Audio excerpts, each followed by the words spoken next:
Chapter 3. Joseph from slave to deputy Pharaoh. If nothing else, what you're about to hear today is a story of hope.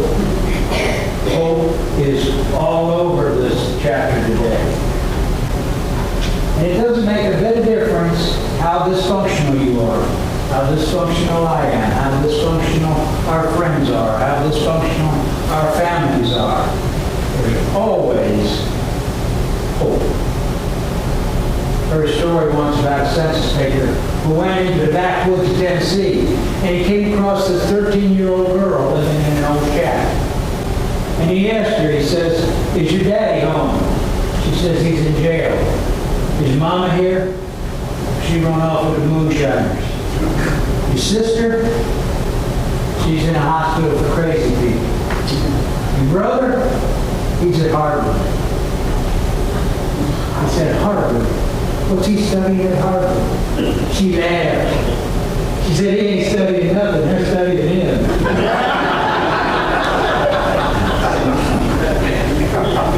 Dysfunctional families. We all got them. We all got them. And our main character today, Joseph, was certainly no exception. His family was just as crazy as you and I. And what's particularly interesting about Joseph in this particular situation is that he's like the least messed up person in the entire Bible.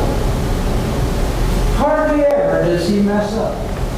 As a matter of fact, we can relate to almost every character there is in the Bible, except Joseph. Because Joseph never messes up.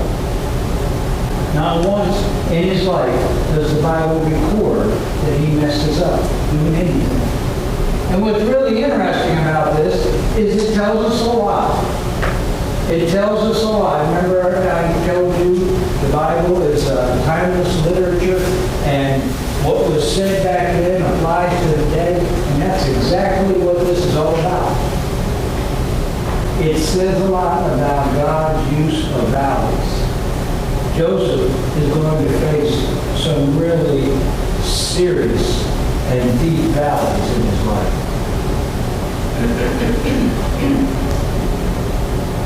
But Joseph is a truly, truly good person. And this should be a comfort to all of us. It should be a comfort to all of us because a lot of the times our valleys come along and we say it's because I wasn't quite as good a person as I feel I could have been or should have been. We blame the valleys, or we blame what we've done on why we have the valleys, the punishments. But here,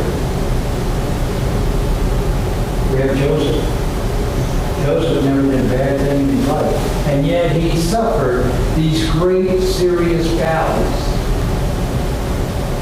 And this is all intentional by God. It's all intentional to show us in the 21st century the valleys and the behavior don't necessarily go hand in hand.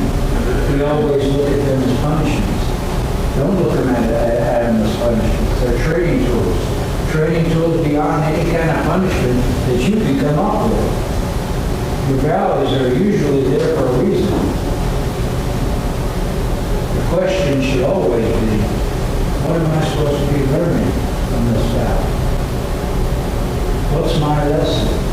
Sometimes it's just something as simple as perseverance, or endurance, or patience. All those things that Paul is. And our valleys, they can be all kinds of valleys. For some of us, those valleys could be pain. For some of us, the valley could be a diagnosis. For some of us, the valley could be financial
was the 11th son born to Jacob, and he was one of the only sons born to the only woman Jacob had loved. 4 bed partners, 2 wives, 2 concubines, but only one of these 4 that he really and truly loved, and it happened to be Joseph's mother. That happened to be Rachel,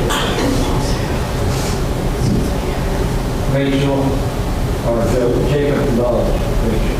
And that is probably why Jacob favored Joseph over any of his other sons. Psychiatry 101 today tells us that favoritism is a form of dysfunctionality all in itself, because it made all of Joseph's brothers resent him. And of course, Joseph didn't help himself out any when he told his brothers and his father of the dream that he had, saying that one day you will all bow down low in front of me. Didn't help his cause much there. So you all read the story, and you all know how it goes. You know that Jacob sent Joseph out to check on his brothers when they were out tending the sheep or the herds or whatever.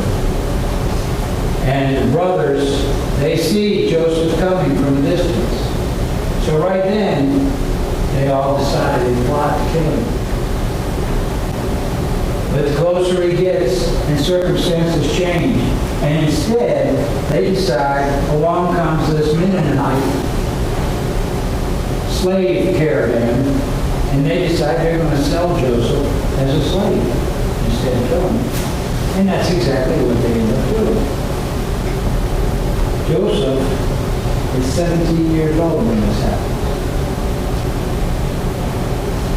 But something about Joseph, despite his brother's resentment toward him, Joseph lived a pretty good first 17 years. He was the favored son of a great biblical icon, Jacob. And he lived basically a life of privilege for those 17 years. But for the next 16 years, the next 13 years, Joseph's cards are going to be reshuffled, and he's going to be dealt some pretty lousy hands.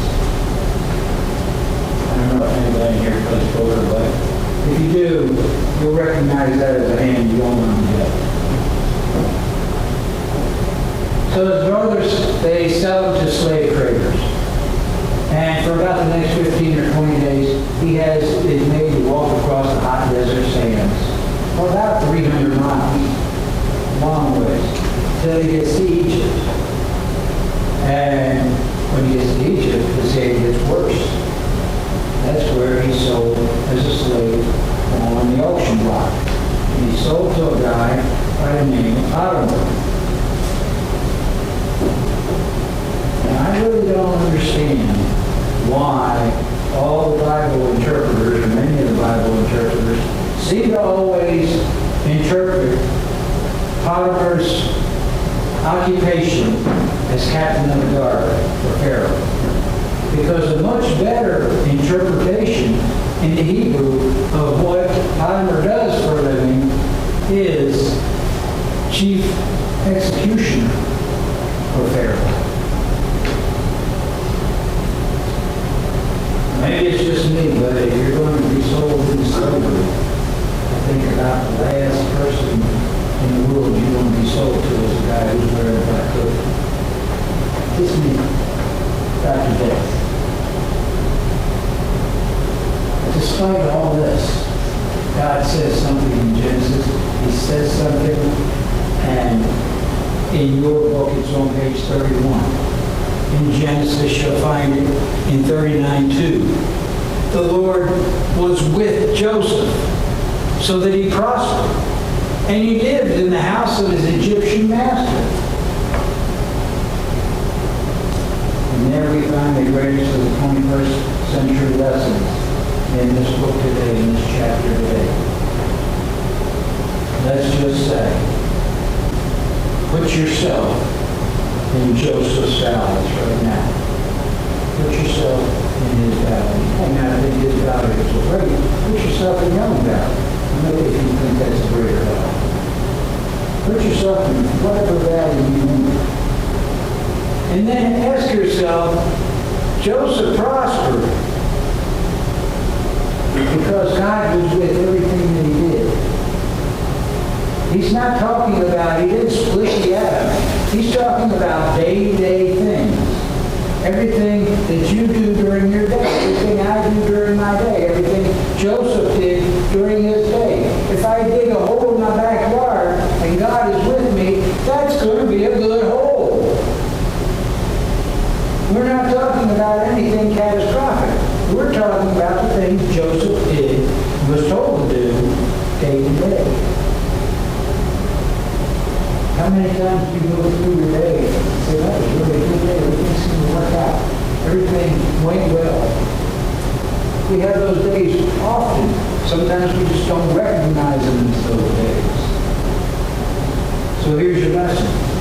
You're in this valley. 2 questions. Question number 1.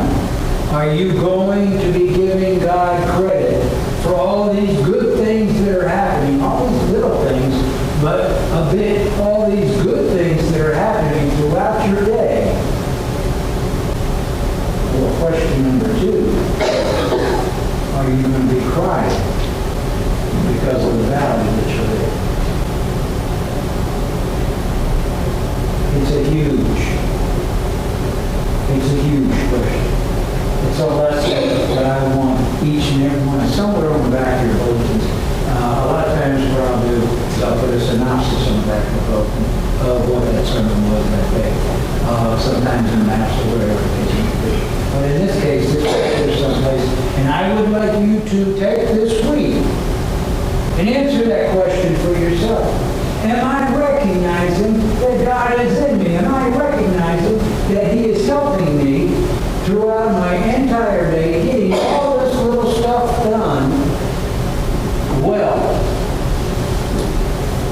Or am I focused simply on my valley? And God's not going to, Joseph, he's not going to interfere with the valleys that are yet to come his way. The next one heading for Joseph comes in the form of Mrs. Potiphar, a jealous, vindictive woman who plots and schemes until she ultimately gets Joseph thrown into jail for rejecting her advances. Deep valley here. And, it's bad enough for us to get thrown into jail today. But jail today is jail with painted concrete, and painted bars, a bed, a toilet, 3 squares a day, and air conditioning. Not like when Joseph was thrown in jail. We're talking dirt, cells, dug out of rock, no lights, shackles, darkness, and no air conditioning. Again, God was with Joseph and helped him to succeed at every job he was given to do while he was in jail. And it got to the point where the people who were in charge of the jail put Joseph in charge of all the entire jail population. Here's the question again. In other words, Joseph allowed God to work his upper story through him by making him successful in all these little things. Even though he was in this valley over here, even though he's in jail, even though he's doing things that he'd rather not do, where's his concentration? His concentration is in praising God for all the little things that he's making him successful at. Are we doing that? Or is our head in the valley? Joseph recognizes God's working in his life. What's his response to the advances of Mrs. Potiphar? Genesis 39:9. How then could I do such a wicked thing and sin against God?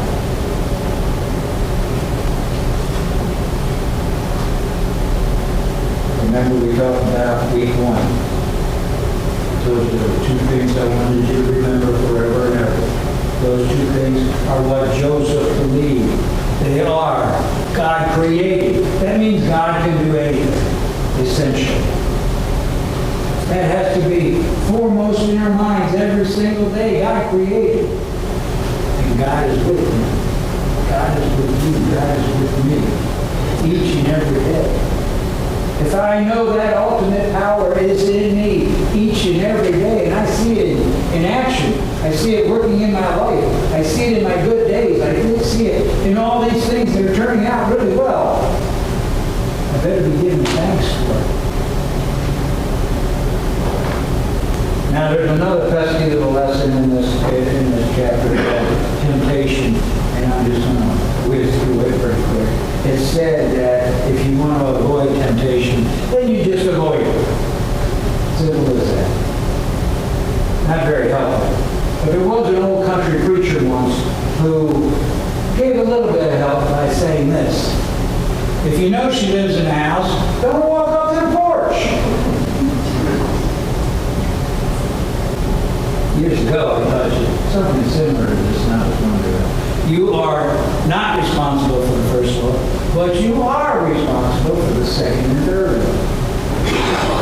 Okay, that's really all I'm going to say about temptation today. But understand, all these valleys that Joseph's in. He had an opportunity through temptation to get us in more deep valley, but he succumbed. Joseph spent approximately 10 years in prison before he was called in front of Pharaoh. He was called in front of Pharaoh at the age of 30. That's 13 years since he was sold into slavery. 13 years he was in these valleys. These are deep valleys. And simply because Joseph had patience and faith and allowed God to work his upper story through him. And because he believed God created and God was with him. He believed those 2 things. God made Joseph the second most powerful man in all of Egypt. And he held that position from the time he was 30 years old till he died at 110.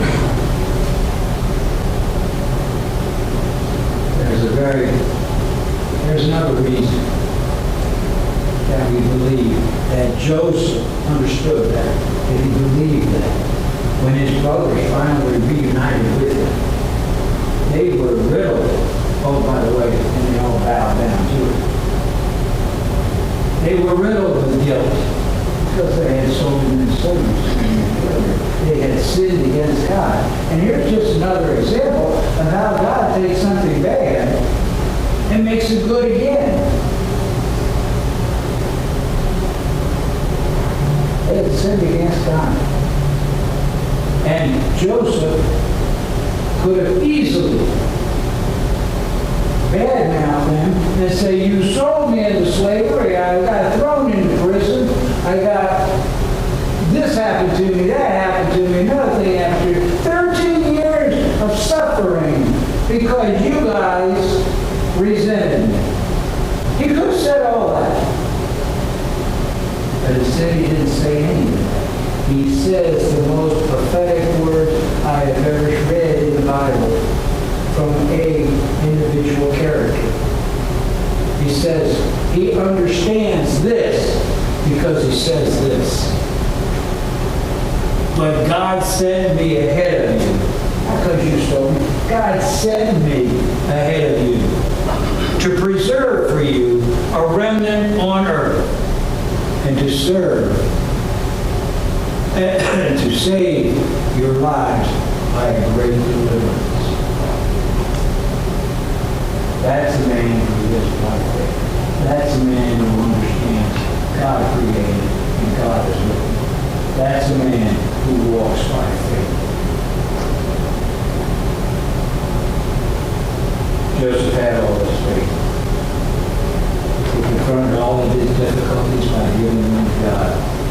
God works his upper story through you? So that's the question. Are we walking our life in faith?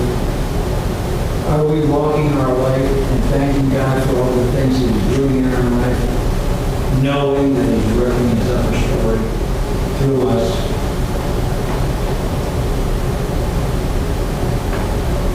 So one day, just like Joseph, we'll see that upper story come to life in us. Amen. Amen. All right. So turn your hymnals to Psalm 222. That's a great